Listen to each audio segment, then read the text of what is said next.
Hello, everyone. Cecil Martin here. Hey, this is Hunter Henry. What's up, man? This is Max Crosby, part of Raider Nation. Hey, this is Ross Tucker, former NFL offensive lineman. Hey, it's Tyler Lockett of the Seattle Seahawks. Hey, this is Jerry Judah, wide receiver for the Denver Broncos, and you're listening to the 14-Yard NFL Podcast.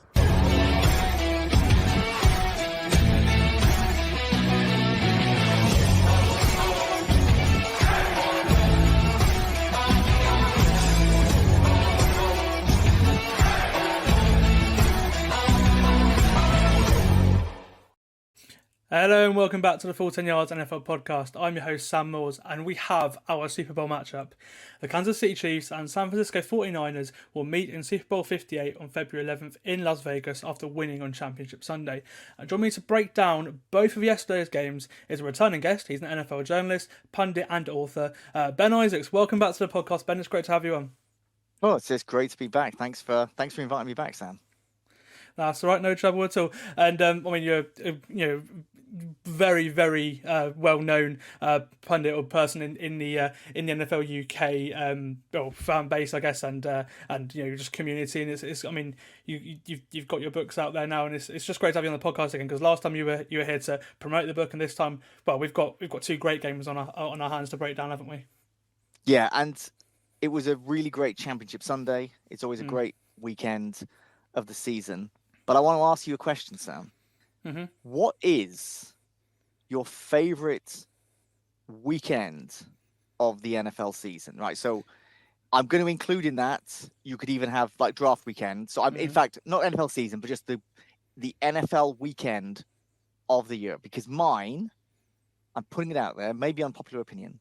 My favorite weekend of the NFL season is the divisional round weekend. Because I feel that's where you get the best concentration of really good games, and it takes over the weekend. There's loads of games, and they're usually really good. So you're on team divisional playoff, just like me. Yeah, I actually said the same thing last week. I thought, I love the championship games obviously because it's the final four, you could say, but the divisional round, because it's the last like proper full slate, you get 2 full days as well. It's just like a one full weekend of football, and it's just nice to your final full last weekend of it, because once you get to the championship games, a lot of them as well. A lot of the championship games are low scoring or quite cagey. Quite cagey affairs. So like the entertainment wise, I agree with you. I think the divisional round is the best one. But I'm not gonna lie. Last night's games were very, very entertaining, weren't they? It was, and this whole thing of like what's the best weekend got in my head because there was someone on Twitter on Saturday saying that they'd convinced themselves all week that the AFC Championship game was on Saturday, and they were there ready, looking forward to it. And then it dawned on them, oh no, it's tomorrow, because they got so used to a big game on a Saturday. And although I knew it wasn't on Saturday, I was very much aware of like, no, there's no game on Saturday. And now we've just got one game left, because obviously we're not including anything in the Pro Bowl, but one game. And if at the start of the season someone had said, hey, look, the Super Bowl is going to be the 49ers against the Chiefs, you'd have been like, yeah, I can see that. That's not crazy. Not crazy at all. Absolutely. But that doesn't mean it's disappointing. Mm-hmm. And after 284 games, only one game remains, and that's as you were saying. It's a matchup. We know it well. It's a rematch of Super Bowl 54 in Miami, which we saw was won by the Kansas City Chiefs. And we'll get to their game first. We'll get to the AFC Championship game, because Andy Reid's Chiefs are heading to their 4th Super Bowl in 5 years after defeating the Baltimore Ravens 17-10 in the AFC Championship game at M&T Bank Stadium. It's a 4th AFC title in 6 years. It visits the championship game in the 6 seasons that they've had Patrick Mahomes as the starter. But this one was different because it was the first one away from Arrowhead Stadium, their home, where the loudest stadium in the league. It's but they're to go on the road and win this championship game. And in only his second ever away playoff game, Patrick Mahomes booked his flight to a 4th Super Bowl. He was excellent against Baltimore's number 1 defense. He went 30 for 39 for 241 yards and a touchdown to Travis Kelce. The Chiefs offense as a whole, they were missing all-pro guard Joe Tooney in this one, and they were great in the first half, but the Ravens defense frustrated them in the second half, which sort of kept this one close. But the Chiefs defense, they were mega too in the second half to secure the victory with a great game plan against the likely MVP Lamar Jackson. And it was this one was just the Mahomes and Kelsey show. He absolutely fed Travis Kelsey in this one. He caught 11 of his 11 targets for 116 yards and a touchdown, and he came into the game needing 7 catches to break Jerry Rice's record for the most postseason catches. He broke that in the first half, and he had 4 more afterwards. This is a future Hall of Fame combination. It was a huge factor in the Chiefs winning this game and winning their second AFC title in a row. And in a down year for Travis Kelsey, he's come absolutely alive in the playoffs, hasn't he? It's such a special combination, and we saw that last night, didn't we? Yeah, I mean, it's hard if someone's going to make the claim he's the greatest tight end of all time this morning, then it's hard to argue against it. That was one of the great playoff performances by an offensive player that I've ever seen, especially because, like you say, he didn't have the regular season that he's had in the past. He looked like maybe he's lost a step. Maybe he's not quite the player he was. He's in his mid-30s. He's getting on in NFL standards. He is, in terms of his age, his physical age, in theory, he's past his prime. But the guy mentally is obviously no slower. Absolutely unreal. I was sick of the fact that after a lot of the catches, it was like, okay, we have to show Taylor Swift. We were watching it. We were watching it in a bar. We were stuffing our faces with Philly cheesesteaks and chicken wings and drinking PBRs. And we were trying to set, okay, what's the line on the number of times they're going to show Taylor Swift? And someone had said 6, and it felt like we were over that in the first half. If you're talking about looking to break the Jerry Rice record in the first half, I think we broke that record in the first half as well. I can't say enough good things about the Chiefs defense, though, because they made Lamar Jackson surely the league MVP of the year. They made him look completely ordinary. And there were miscues by the Ravens offense, but they were shut down. They were completely shut down. They didn't lead in this game. And I really thought when in that first quarter, I thought we could be ending up with a shootout here. We could really see some points. And the offense is really slowed down because of the two fantastic defenses. But Steve Spagnuolo, I mean, the Chiefs defense, a lot of them came out in warm-ups with T-shirts saying "In Spag We Trust." Spagnuolo has said he wants those T-shirts burned. I think he was just a bit embarrassed of the attention. He's that sort of guy. He's not a rah-rah guy. He's like, let's just kind of keep it quiet. But when you've got a coordinator who's as smart as he is, and you've got the pieces on that defense who not only can play his schemes to absolute perfection, but they absolutely love the guy.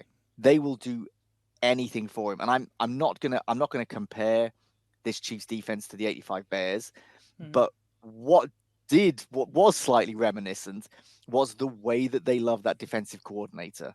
The way that those Bears players loved Buddy Ryan. Now, a lot of the defensive players did not really like Mike Ditka, and there were some issues there. I don't think these Chiefs guys don't like Andy Reid, who, I mean, say it quietly, but he could overtake Don Shula and Bill Belichick with regular season wins. That can happen. But we'll table that. But like you say, there's a Hall of Fame combination. Patrick Mahomes and Travis Kelsey. That was an absolute masterclass yesterday, especially considering that was against such a fantastic defense that the Baltimore Ravens have got. I said at the start of the game when Mahomes and Jackson were looking, I mean, Mahomes looked good all day. Jackson didn't. When Lamar completed that pass to himself and turned it into a really nice gain, I said, imagine Lamar on those other Ravens teams with that defense. And someone was like, oh, but this defense is really great as well. I'm like, yeah, but it's not the Ray Lewis, Ed Reed defense. If you put Lamar Jackson on those teams where they won Super Bowls with Joe Flacco and Trent Dilfer, then, what could they have done? But it was such a disappointment with the way that, not the game, but the way that Lamar and the Ravens offense just could not figure out the Chiefs defense. I wanted to see it a bit closer, and like the scoreline was close in the end, but I don't know about you, but in that second half, I didn't ever feel like the Ravens were going to win that game. There was never a point where I thought the tide's turning now. the momentum's on their side. They're going to go and do this. It just felt like, no, they're a step behind the Chiefs the whole time. And that felt like most of the game.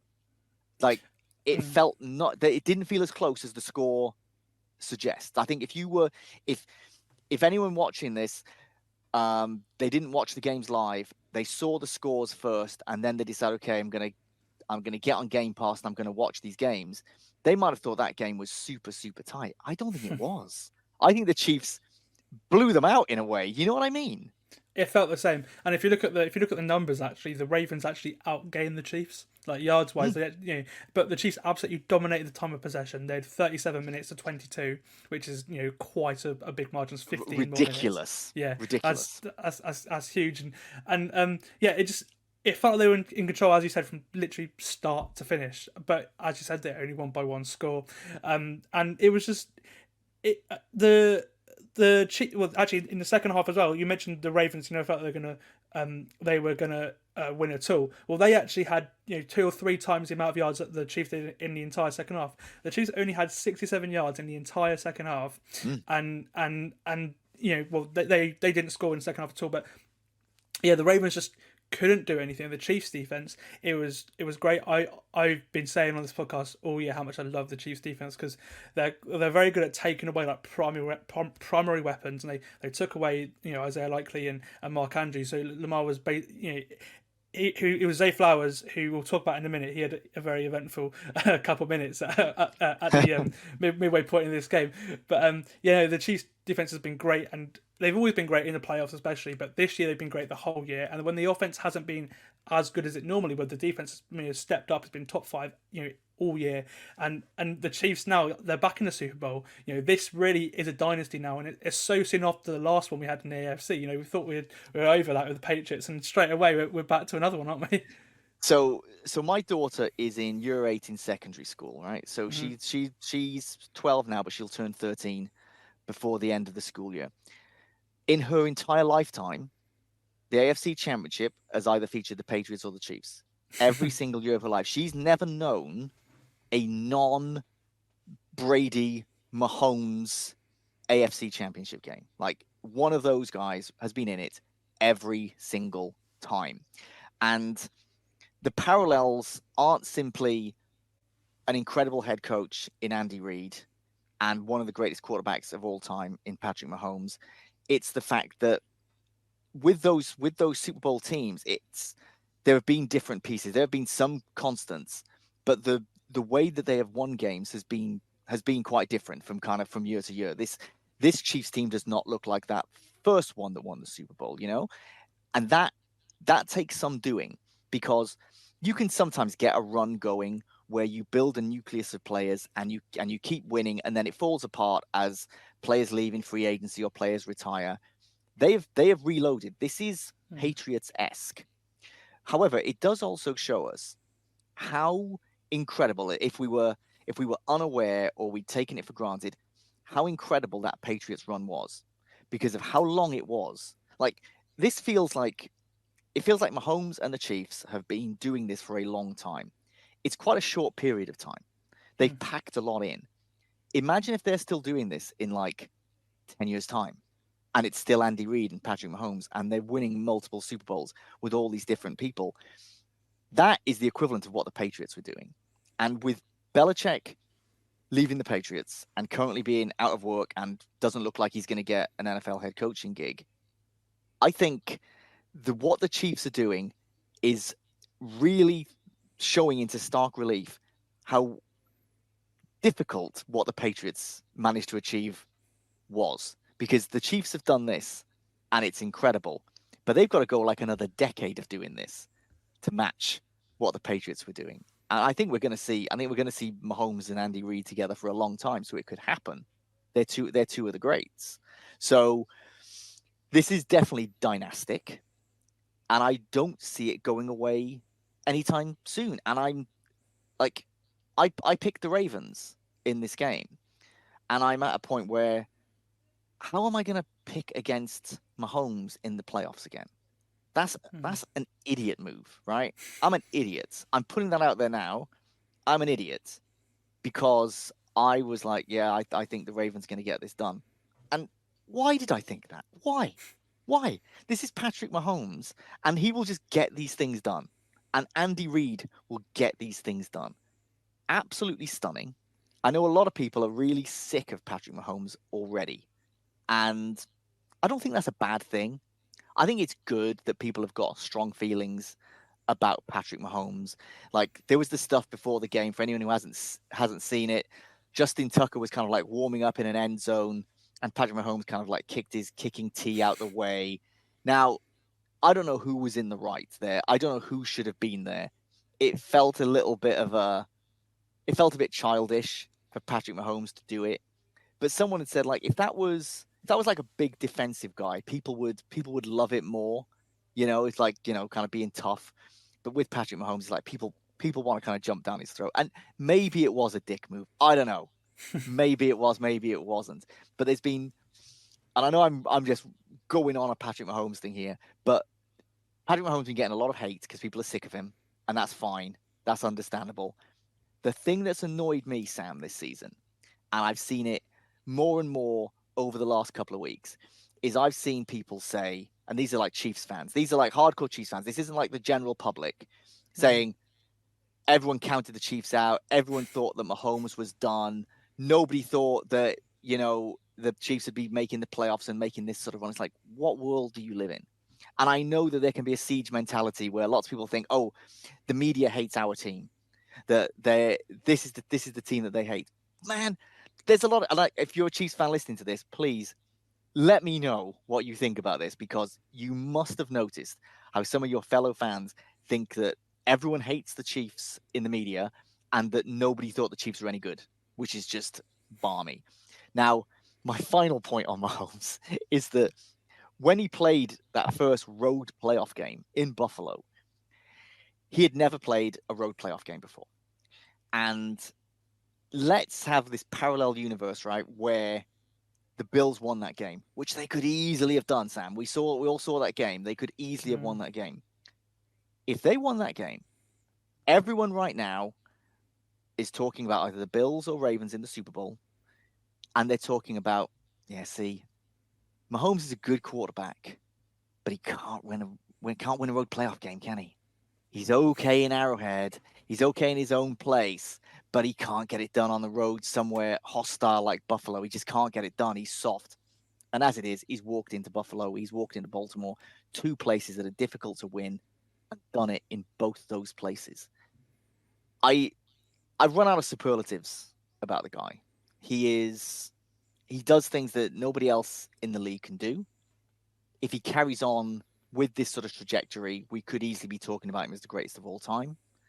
I think it's early to be saying that right now.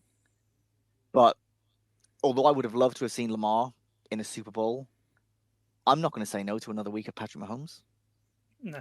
See, I agree. I'm a huge Lamar fan as well, and I'm kind of disappointed with how the Ravens turned up yesterday, especially in the second half as well, because they had their chances in the second half to go and do something. Again, they had a lot of the ball. They got two places in offense, but they just never really felt like they were going to do anything. At the end of the third quarter, Lamar Jackson finally found some offense deep downfield to Zay Flowers for a 54-yard game to the 10-yard line, firmly. Perfect, Sam. This must be it. This must be the play that's going to change it for the Ravens, right? They're going to capitalize on this.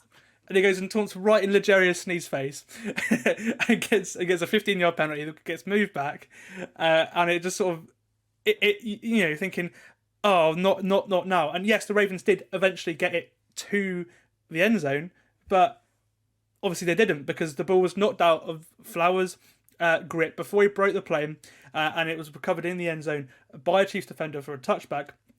Which is funny, because the same thing happened to the Chiefs last week with Miko Hardman, and it happened. It happened. The Chiefs were the ones that recovered it this time, and from there they lost 7 points off the table, and they made a Justin Tucker field goal after that as well. So if they made that touchdown, it would have been a tie game, you could say, and it never felt like that. But that was a chance there, and then. Yeah, it's just. Do you think I'll be disappointed by what they look by how they looked yesterday? Because they had so much potential. So, so much. Number one defense in pretty much every category. That they broke records with this defense. One of the best defenses statistically in the regular season since like the '60s. But when it came to the big moment, the defense played well, but the offense, which was led by an MVP, unfortunately, the Chiefs defense just got better than, didn't they? Yeah, I think it's the coaching. Like Spagnuolo seemed to know exactly what the Ravens were going to do and knew exactly how to neutralize it. And it was just neutralized is the word, basically. It wasn't just completely shut down, but it was neutralized. The Zay Flowers thing, the taunting, there was so much on social media at the time, like, this is ridiculous, that sort of thing shouldn't get called. Like, I get it. I get why people are going to feel just let people have fun, let people express themselves in that way in those big moments. And that's all well and good. But the rules say that you can't. And you might say, I wish those weren't the rules, and that's fine. But if the rules are there, you've got to understand those things are going to get called. Now, what he did in the heat of the moment. It was a release that he did that. It wasn't like he was kind of just waiting for his moment and he kind of went up to him and did it. It was a release in that moment. But you've got to be smarter than that. You've got to know that's going to get called. Whether you think taunting shouldn't be a thing, you've got to know that's going to be called. And it's incredibly damaging. I think it took a bit of momentum away. Kind of unlucky with the way the ball was stripped. Those things happen. In the first quarter, Zay Flowers made a play, and I said to people around me, like, oh, I think Zay Flowers is going to be big today. I did not expect it to be that he was big because of those miscues. Such a shame. But I think I can't, in the same way I say to people, like, I don't trust people who don't like dogs. I don't like people who just don't like Lamar Jackson, because Lamar Jackson's so much fun. Yes. And even if you were thinking, no, I don't like the Ravens, or like if you're a fan of a team in the AFC North, I don't expect you to be like, oh, I love watching Lamar, I hope the Ravens win. I get it, right? But just taking it out of that, watching him play is so much fun. And I just find myself rooting for him. You know, I think in part of the way that he had to kind of fight to get that contract. There was a whole impasse, and it was like, does anyone else actually want Lamar Jackson? Are people really going to pay for Lamar Jackson? And then he comes up with this MVP season. I think we all wanted a kind of toe-to-toe matchup between Lamar and Mahomes, and we didn't really get that. What we got was a defensive masterclass, and we got Travis Kelce going off. Thoroughly deserved for the Chiefs. You've got to hold your hands up. I think the Ravens are going to be fantastic next year as well. Maybe this is something we're going to see in the playoffs going forward. Like these two teams, the AFC continues to be stacked, and there's certain teams that are going to get better next season. So I'm sure there were a lot of Ravens fans who are really down, but that is a young roster, one of the best coaches in the league, the NFL MVP behind center. I'm hoping they'll get another shot. Well, that was going to be my next question. I was going to ask you, they'll be here again because, as you mentioned, MVP. I think Lamar, all he's done this year is just shut a lot of people up, because there's always been the questions like, can you sit back in the pocket and pass? Well, this year he's been a very clutch pocket passer. His movement in and out of pocket has been great. As a thrower of the football, he has been the MVP of football, and you cannot take that away from him because he's been brilliant. I did an essay over the Christmas break about Lamar and how he's been unfairly treated by the media, and that's a big aspect as well. He's just basically this year he's quite a personality, but he's just with his play he's shut up a lot of people, they've looked excellent. And I agree with you. I think they've had a good couple of drafts. Lamar said healthy, which again was another question mark going into this year, because last two seasons he has got injured as they've got to crunch time. Basically, Tyler Huntley played in the playoffs last year for Baltimore. They had a great season, despite the injuries last year. But Lamar wasn't there. This year he stayed healthy. The defense has played very well, and they've gone away from the run game this year. And that's not been an issue as well. It's just they're such a good feel good team this year. They weren't expected to contend for a Super Bowl this year, and and they've got the room to build in future. I think so. This is a great learning point for the Ravens, and as for the Chiefs, we've been talking about Patrick Mahomes the whole last 25 minutes. It feels like, but he's he is that team. Him and Travis Kelce, they're probably the two most famous NFL players in the world. If you were to ask people who thought it would be those two, especially Kelce now because of Taylor Swift. But yeah, they'd say Kelce before Mahomes now. Yeah, exactly. We did a thing at university the other day. We had the list of the most famous sports people, and Kelce was ahead of Mahomes. They were the two most famous NFL players in the world. So they're just, it's great for the sport, and that's the thing as well. It's great for the sport, those guys being in the Super Bowl as well, because it's going to attract more viewers, and it's going to, especially in this country as well, you're probably going to get more people watching, which is great, isn't it? Yeah, I mean, I think if you're turning up to watch that game, you're kind of got a casual interest. Maybe the whole Taylor Swift thing has made you kind of pay more attention. I just hope it's the sort of game that makes you think, well, I'm coming back in September, because there will be some people watching outside America who might not have been watching if not for the celebrity factor. And like a lot of kind of hardcore NFL fans, I get bored of the Taylor Swift coverage, and I loved this narrative that some people were pushing, that I think some probably believed it, that the NFL was going to do whatever it took for the Chiefs to be in the Super Bowl so that more people would watch. And it's like, okay, it's the most watched thing in America anyway. I don't think the NFL is like, oh my God, how can we get people to watch the Super Bowl? But outside America, there will be some people who have paid attention to the NFL that were not paying attention before. Like there will be people listening to this who have friends who will know that the Chiefs are in the Super Bowl, despite the fact that they don't pay attention to the NFL. They'll know that. And maybe this is your homework here, gang. Get those people to watch the game. If they've never watched a game, try and get a person to watch the game, because the more people watch it in the UK, the bigger it gets here, the more we all benefit. It'll mean double the number of listeners to the Full 10 Yards podcast. Sam is going to be driving around in his Bentley. He's going to be able to get rid of the Porsche. He's going to upgrade to the Bentley, just from everybody making sure that all the Taylor Swift fans they know watch the game. Just do it. Just get it. Get Sam a Bentley. Just hashtag get Sam a Bentley. And I don't know if we'll find out the viewing figures, the terrestrial viewing figures in the UK, because I'm thinking like the people who are going to watch, who wouldn't normally watch, are not people who are necessarily going to have Sky Sports or going to be watching on Game Pass. They're going to be, watching on terrestrial. We may not know, but anecdotally, it feels like there will be some extra people watching who might not have watched because of the celebrity factor. And I hope so, because what will get people actually to become NFL fans is a great game. And a great performance from Patrick Mahomes could well create a generation of fans who were not otherwise going to be fans of the NFL.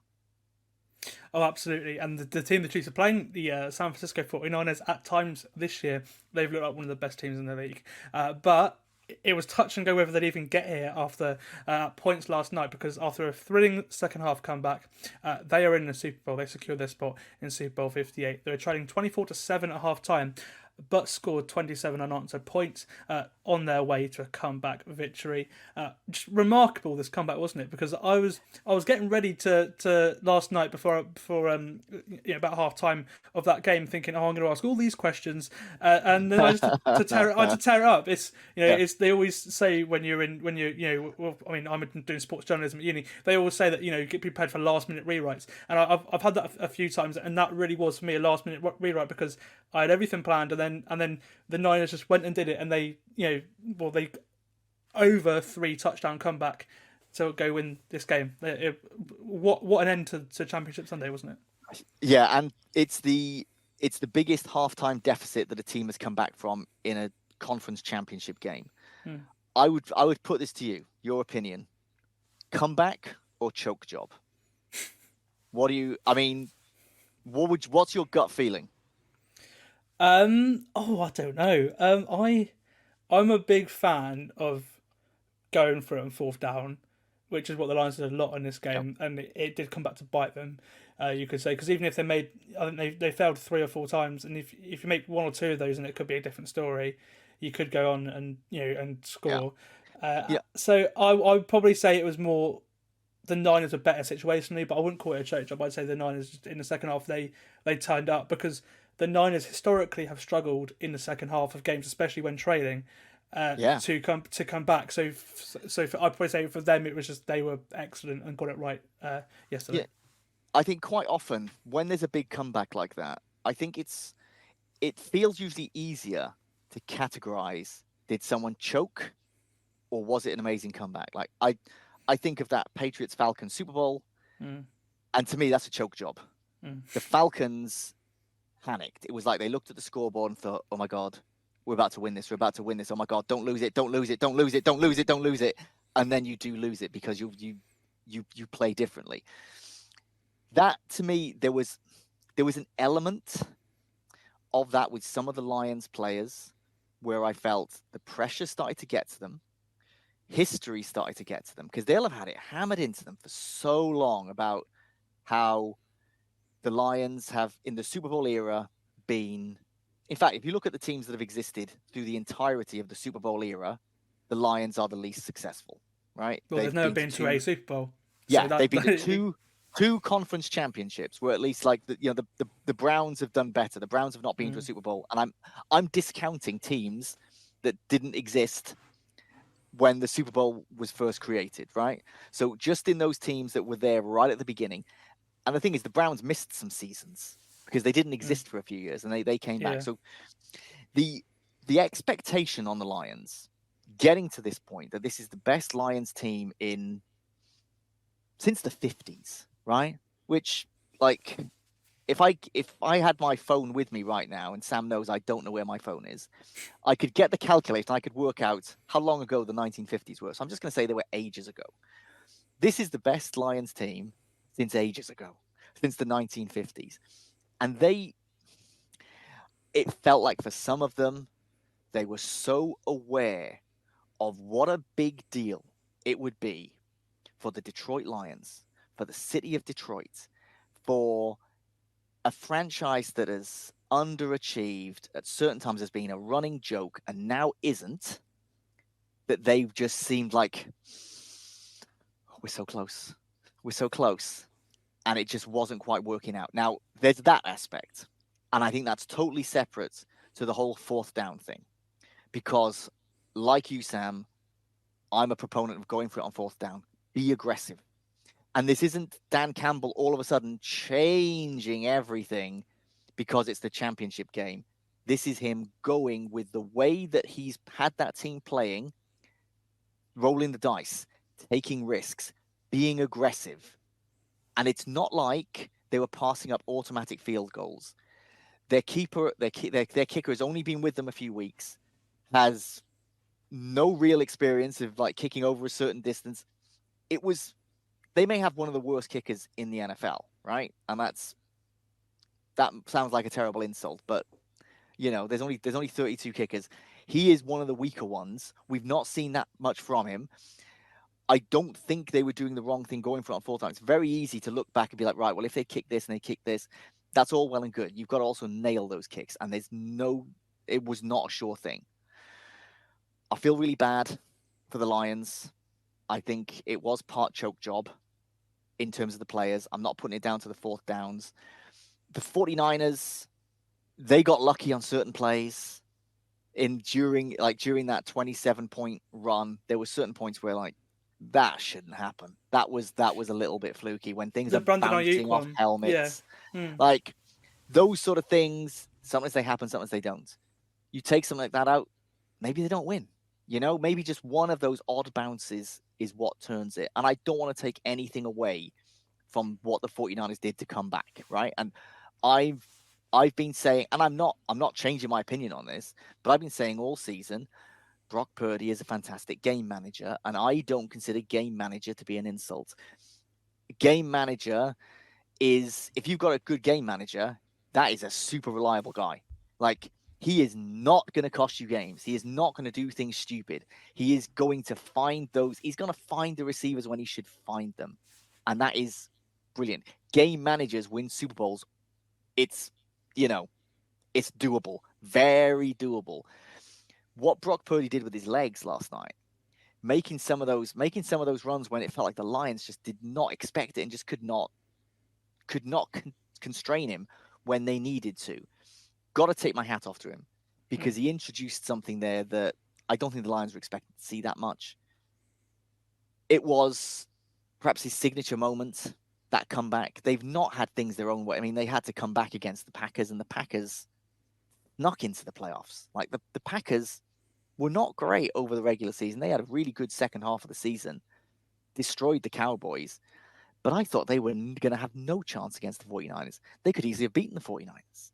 This 49ers team is there to be got at.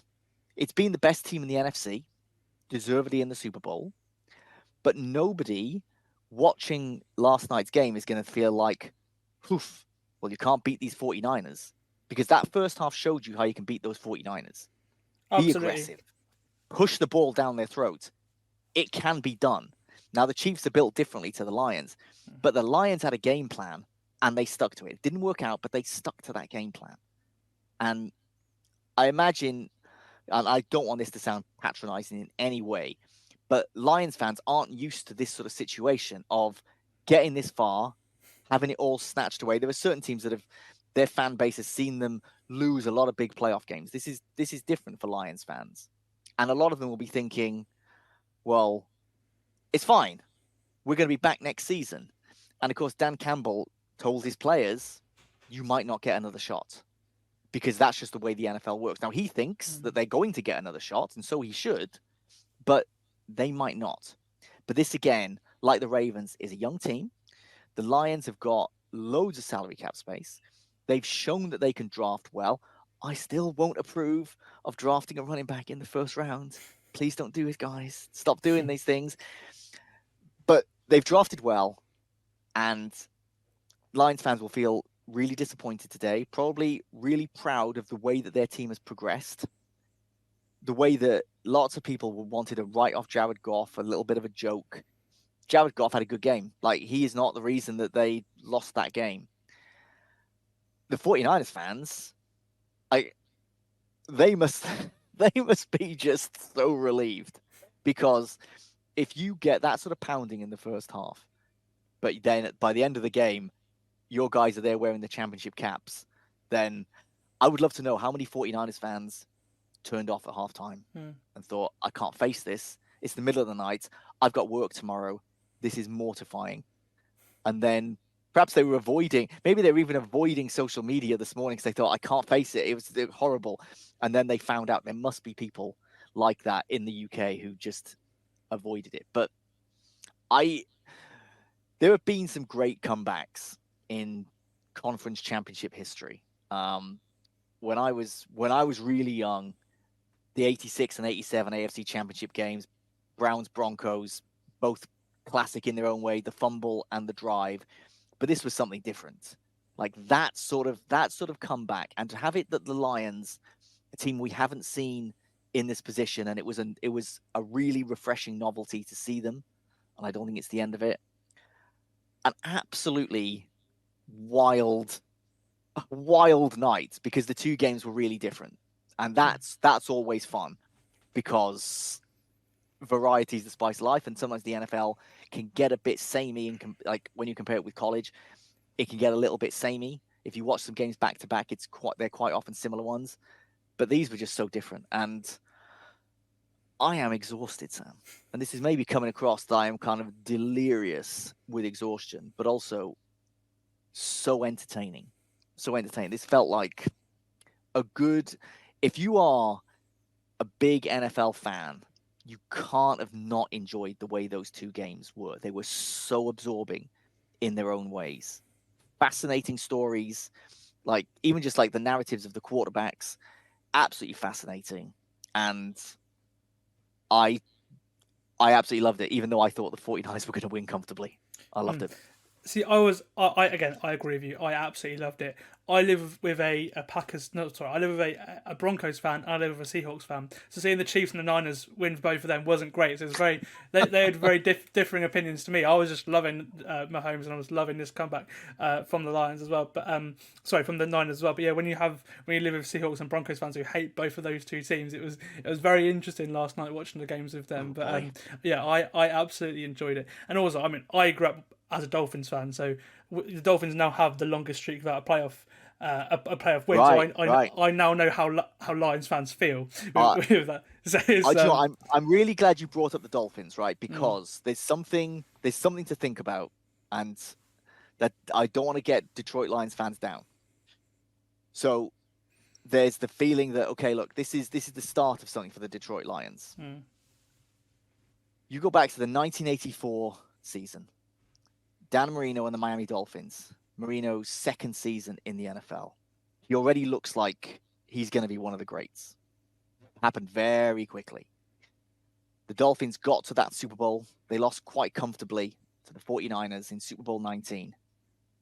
I think if you'd have asked 100 NFL pundits at that time, how many more Super Bowls will Marino make? I bet no one was saying 0. That was the start of his career. The Dolphins were a young team. They had one of the greatest head coaches of all time. Everything was set up for that to be a team that was going to win Super Bowls. And they were a good team for a long time. Like, they didn't just fall off a cliff. They had some down seasons. This is a team that was perennially in the playoffs, and they never got to another Super Bowl. And I say this because there'll be Detroit Lions fans who are wondering, like, what does it mean? And I always think about that Marino team, and how did that team not get to another Super Bowl? Like, so I guess what I'm saying is, Lions fans, obviously you're going to be upset about what happened last night, but savor that season, because if it doesn't get as good as that in the next 20 years or something, you got to enjoy a special season. And yeah, pressure's now on the Dolphins. Win a playoff game, guys. Absolutely. I'm really interested to see how the Lions look, in the next year or next couple of years, because they're expected to lose Ben Johnson, their offensive coordinator. He's the favourite for the Washington job. It's widely regarded that he's a favourite for that. Do you think that one, do you think that he does leave, and two, how big of a miss do you think that will be? Because of his, obviously, like, that offense has been incredible for 2 years now, and he deserves a head coach job because of that, doesn't he? Yeah, I think he will. I think he will go because it's a great opportunity, and I think the Washington job is sneakily one of the, I might say, out of all the positions that became available in the last few weeks, I'd be tempted to say the Washington job is the best one, because it's not Dan Snyder there anymore. I think you've got proper support in ownership. You've got plenty of salary cap space. You've got plenty of draft picks, and you can start building the team that you want. You can get a quarterback, and I think that's going to be very tempting for Ben Johnson. He's in a great position in Detroit. He could keep winning there, or he could try and, build his own thing in Washington. I think he will go, because I think it's too good an opportunity to pass up. You can't always just think, oh, I'll wait until next time, because it doesn't always happen like that. He will be a loss, because he's really helped kind of create that identity in Detroit, where they've got a really, really good mix of, like, kind of a power running game, and the addition of David Montgomery was a massive hit.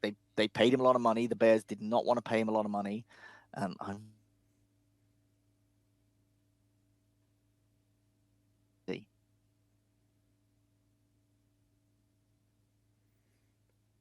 see and hear me. Yes, I can see and hear you. I can hear you. I can't see you, but I can hear you. Okay. You're back. You disappeared from my screen, so I was assuming I disappeared from yours. Yeah, it's worked so well. Can they get someone in who will emulate that and keep it going? My guess is yes, they can, because they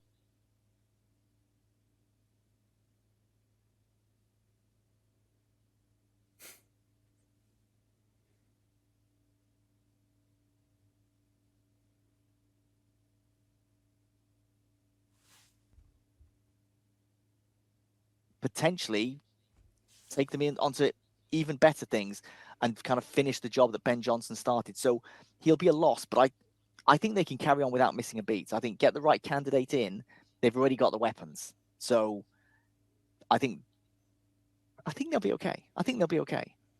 And they've got a solid offensive line too, which is crucial. Yeah. They've got a great running game as well. So for a play call that got to come in, you've got a lot to play with there, and you can sort of. I mean, you mentioned. We'll get into Brock Purdy now, but you mentioned game managers. Jared Goff is a game manager, but he's a very, very good game manager. As Yep. As you're saying, Purdy, he's been to a Super Bowl, he's been to NFC Championships plural. He's been to been to multiple NFC Championship games now. He's won playoff games. He's won a fair few playoff games with the Rams, and obviously now 2 with the Lions. And I think that's. If you can have and he's also on a pretty good, good contract as well. So you have the room to build as a team a nice offense, and with the offensive line as well. Then you can. I don't think it'll be too big of a miss, but you may see a little bit of a regression maybe from the play calling next year. We'll finish with the Niners because that's what we. We can't take away anything from the Niners. We've always talked about the Lions so far, but the Niners were great in that second half, especially 2 things with me, Brock Purdy and also the coaching in the second half too, because they adjusted on both sides of the ball from the first half to the second half, which is something that they have historically struggled with a lot, especially Kyle Shanahan. Obviously he was also the 49 sorry the Falcons choke. That was his his offense just had nothing against the Patriots in the second half of that Super Bowl. But him and Steve Wilkes, the defensive coordinator for the Niners, they got their half-time adjustments right. And we saw in the second half, we saw Brock Purdy running more. He had only 6 fewer rushing yards than Lamar Jackson yesterday, which none of us would have been expecting at all. No. If you'd have told me that Purdy would have, he would have had over 50 yards, but because of the kneels, he got 3 yards taken away from that. You had that yesterday, and he played well from behind too, because we've always been. I'm sort of in the thing where he is a game manager, but I've been looking for him to elevate over what this team already has, because he's got everything around him, from good offensive line, best tight end in the league probably in George Kittle, 2 great receivers, and probably the best running back in football around him. It's quite easy to have success in that offense. He's not really added anything. He's just had it in a plate for him. The last 2 games in the playoffs, the end of the Packers game and also the end of this game, he's elevated. He's made plays by himself.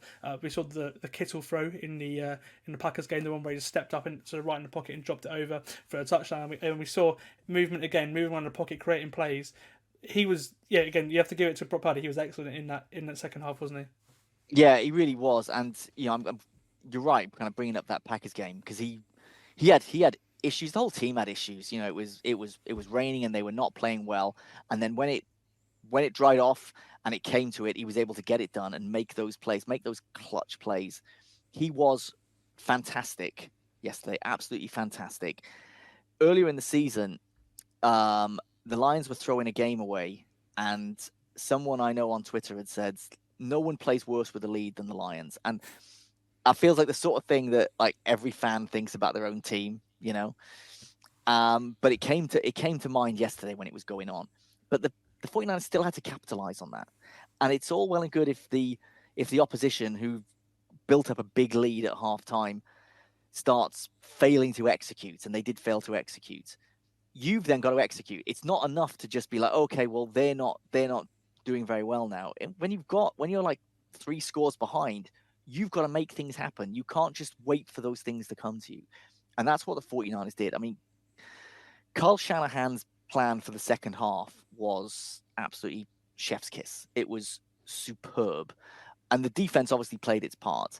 But it wasn't like, it'd be different if there was like a pick 6 from Jared Goff and there was like this capitulation. It was kind of steady play of like putting these drives together, making these explosive plays over and over and over. To score 27 unanswered points in a playoff game when you are down big against a good team that can control the clock with their running game takes some doing. That was a special performance that they came up with yesterday. And I'm still going to call Brock Purdy a game manager, but that doesn't mean he's not a fantastic quarterback. That doesn't mean he's not the right quarterback for the 49ers right now. Like, there's a very good chance that we have a conversation in 2 weeks' time and it's Brock Purdy's Super Bowl MVP. And that's not weird at all, even though he was the very last pick in the draft. Even though lots of people were saying, well, you know, he had a couple of weeks, and there's lots of quarterbacks who have a good couple of weeks. We've seen a lot of it in the regular season this year. Too many very average quarterbacks having a good couple of weeks and then regressing back to what they are. Brock Purdy is clearly NFL starter material. There's absolutely no argument there. Whether people want to say he's elite, whether he's a game changer, let's see how he goes. You know, he's not Patrick Mahomes in that regard, but he is someone who is an absolute winner, really efficient, really coachable. He gets what Kyle Shanahan wants to do 100%. And if he'd been healthy in the NFC Championship last year, this is probably his second Super Bowl. So he's earned this. I think everyone should be happy for him. He came into the league as an underdog, and he's now a big dog.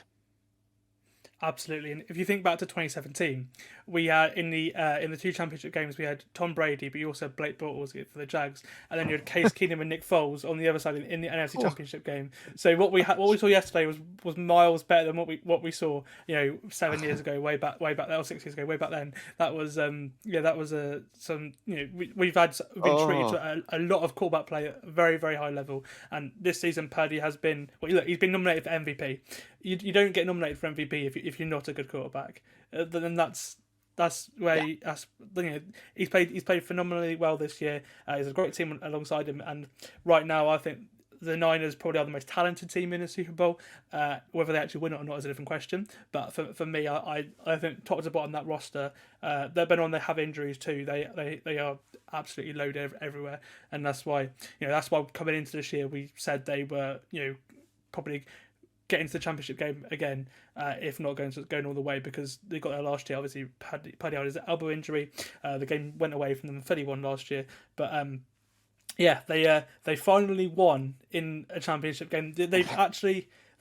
Shanahan's been to a fair few. It's like with the Chiefs, the Niners have been to a fair few, but they've only ever won it when it's been in San Francisco, which is interesting because they've been on the road 3 times. They've lost all those times, and we saw yesterday as well. We saw the teams that had the most yards in both those games, they both lost. The Ravens and the Lions were the teams that had the most yards, but the teams who'd been there, done it before, the Chiefs and the Niners, were the ones that won the game. And I think experience sort of showed in both the games yesterday, didn't they? Because both teams have been there, done it before. Yeah, I don't think experience can be overestimated, right? It's like you play in these sorts of games, and it's a really, really big deal, right? So if anyone here has been like on the touchline at an NFL game, if they've ever been managed to get on the field in any way, and you hear the noise and you see how fast the game is when you're up close and how loud the hits are, and that first time that you're around that, it's like, whoa, you really feel it. And then the second, third time or whatever, you're used to it, right? In the same way, with these playoff games, there is a different level of intensity. And if you've got a roster stacked with players who have just been there, done that, they are used to these games, it just feels different. And for the Lions, that's what I was talking about, the way that kind of that expectation, that kind of sense of history on their shoulders of oh my God, what we could achieve if we win. They felt like the Chiefs and the 49ers were not thinking that. They were like, right, let's just win this game. Especially the Chiefs, but there was a certain element of that to the 49ers, that there were enough players on that roster. And I say it like that because, Jared Goff has been to a Super Bowl. He's seen that, but there can be a different mentality on the team. And it's not like they were thinking, not like the Lions were like, oh, it's just great to be here. We don't mind if we lose. Nothing like that. But when you've just been in these games before and you know how it feels, it does give you an advantage. There's nothing kind of scary about it. When you've been to one, you've got it out of the way. And for the Lions, if your team, if you're a Lions fan, your team makes it to the NFC Championship game again next year, just remember all those players who were there playing last night, they've seen this before, and they will learn from it, and they won't be.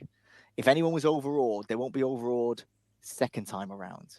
But experience really seemed to count yesterday. The smarter plays were made by the more experienced teams and the more experienced players, and that happens a lot in the playoffs. Absolutely.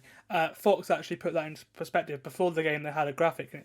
3 Lions combined. Well, the Lions had 3 combined games of championship experience. The Niners had over 70 games combined of championship experience between the whole roster. So that just shows they've all been there, done it before. The Lions, I think it was Alexander Zaloni, Jared Goff, who played against each other in the Lions Saints. The Niners Saints.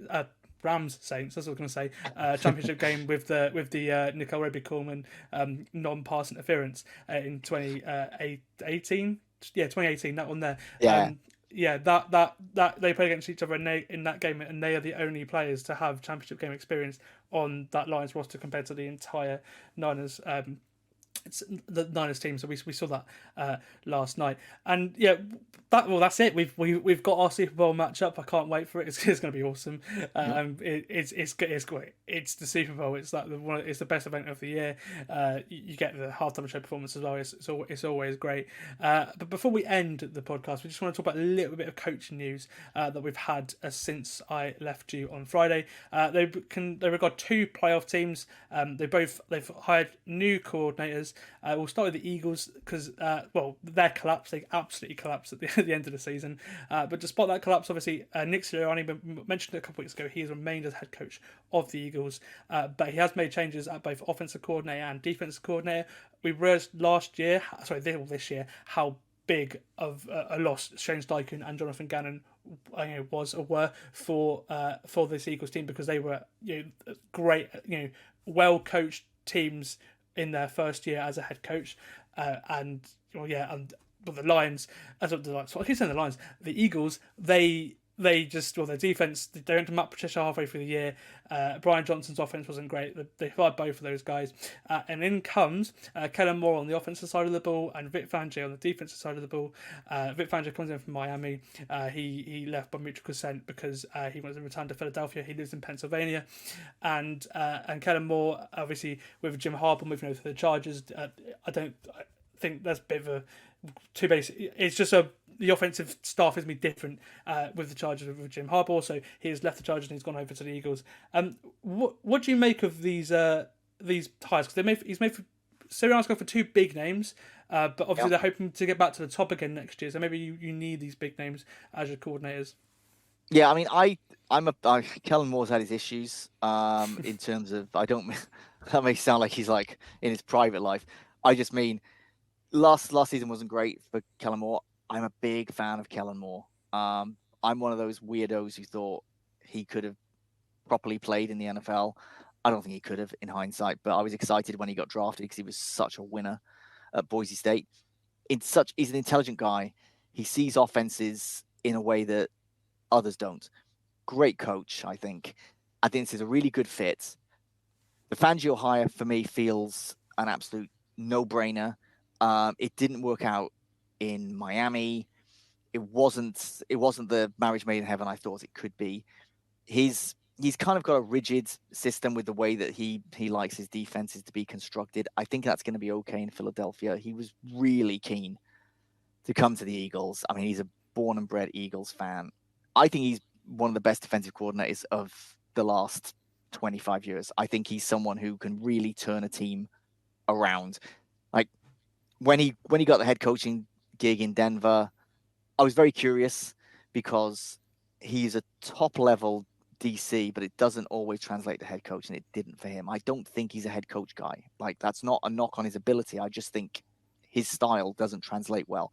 I think he really likes to kind of get his hands on defense too much. I think this is great. I mean, the Eagles obviously threw away their season. It was absolutely abysmal the way that they ended their season over the last kind of month or so. It was pathetic. I don't think that would have happened with Fangio, even forgetting the Kellen Moore thing. That wouldn't have happened with Fangio, I don't think. I think Eagles fans should be very pleased about this, especially the Fangio bit. You can tell I'm a fan. Great hires, I think. And you're right. I think they wanted big names. I think they wanted people who had plenty of experience, knew the division, knew the team, and yeah, I like it from an Eagles point of view. Well, these are two guys who've had kind of more. He's had years of head coaching interviews. Fangio, again, as you mentioned, he was a head coach in Denver, and he was very, very, very well paid to be a Dolphins defense coordinator last year as well. So they are very great at what they do. Buffalo, on the other hand, well, they fired Ken Dorsey midway through the season when the offense just wasn't working, and after a successful interim period, they have decided to stick with Joe Brady as their permanent offensive coordinator. He, of course, was the offensive coordinator at LSU when they won the national championship with Joe Burrow. He didn't have the better times in Carolina. He actually got fired by the Panthers. But after taking over from Dorsey, the Bills' offense just had a little bit different to it. They found a run game, especially for them, and their fortunes turned around. What do you make of this move turning permanent? I was such a huge fan of him at LSU. And then obviously very disappointed with how it went at the Panthers. But that Panthers roster was not set up for what he wanted to do. Whereas the Bills are more like that. Like Ken Dorsey's, for me, the opposite of Kellen Moore in terms of he's a college quarterback who came in highly regarded, who I didn't rate, and didn't do much. But it just the way that the players feel about Brady, I think says a lot. Like they were desperate for him to be the permanent offensive coordinator, even though they had a disappointing end to the season as well in the way that they went out in the playoffs. But they've seen plenty from Joe Brady. Like this isn't one where, with Kellen Moore, okay, is it a good fit? Is he going to work with these guys? They know, and they like Ken Dorsey didn't go well, and maybe that's because Josh Allen didn't like him as much. But Josh Allen loves Joe Brady, and that is a massive factor. Like if your star player, if your starting quarterback, the face of the franchise is like, please give this guy the permanent gig, calling my plays, I don't know what choice you've got. It's very difficult to say no. And I don't want to paint him as a kind of Aaron Rodgers trying to kind of like control the coaching decisions, but it's Josh Allen. You may as well keep him happy. If he feels that Joe Brady's the guy to get the most out of him, then that's where you've got to roll the dice. So it makes perfect sense. I don't think he set the world on fire, but if it works for Josh Allen, then it works for me. He should know. And then if it doesn't work out, the team can go to Josh Allen and say, okay, well, look, your guy didn't pan out. We're finding someone else now. You can keep your mouth shut. And a happy Josh Allen, a good Josh Allen, is a scary threat for everyone. Hell yeah. He's absolutely dominated the AFC East the last 5 years, and Buffalo, they'll be in, even though they're in probably cap hell, you could say, they'll be, the Dolphins are as well, they'll be in and amongst the playoff places again next year for sure, because they're just so good. And when you've got a quarterback of that caliber as well, you're always going to be there or thereabouts. We're seeing that with the Chiefs, and they're in the Super Bowl because they've always had Patrick Mahomes, they've always had Travis Kelce. They've gone through always had Andy Reid. They've gone through a bit of a rebuild, and they're here at a big game in the Super Bowl. Same with the Niners. They've had basically 2 generations of their team. They packaged everything up to go get Trey Lance. Now that didn't really work out, but imagine if Trey Lance would have worked out, because this Niners team would, or if they didn't even do that, the Niners team with so many more resources than they could have had. This Niners team could genuinely be one of the best ever, talented wise. They've both GMs have done great, and both of these teams are so well built that we've got 2 good teams in the Super Bowl, haven't we? Because Brett Veach and John Lynch have done great jobs with building these rosters, haven't they? Yeah, sometimes a team just goes on a run, and it's like that it's going to be a very the window's going to close very quickly. Like when the Bucks won that Super Bowl a couple of years ago, you knew that was a very small window of opportunity, that it was all for like a very short period of time, whereas both these teams kind of have been built for the long term. And what you say about Trey Lance is absolutely correct. Like I really didn't think they should have gone so crazy the way that they traded to get Trey Lance. Like anyone who tells you that what they saw from Trey Lance in college was enough to make you think that, okay, he's going to be an absolute NFL superstar, those people should be drug tested because there was barely any film on him and he didn't play anyone good.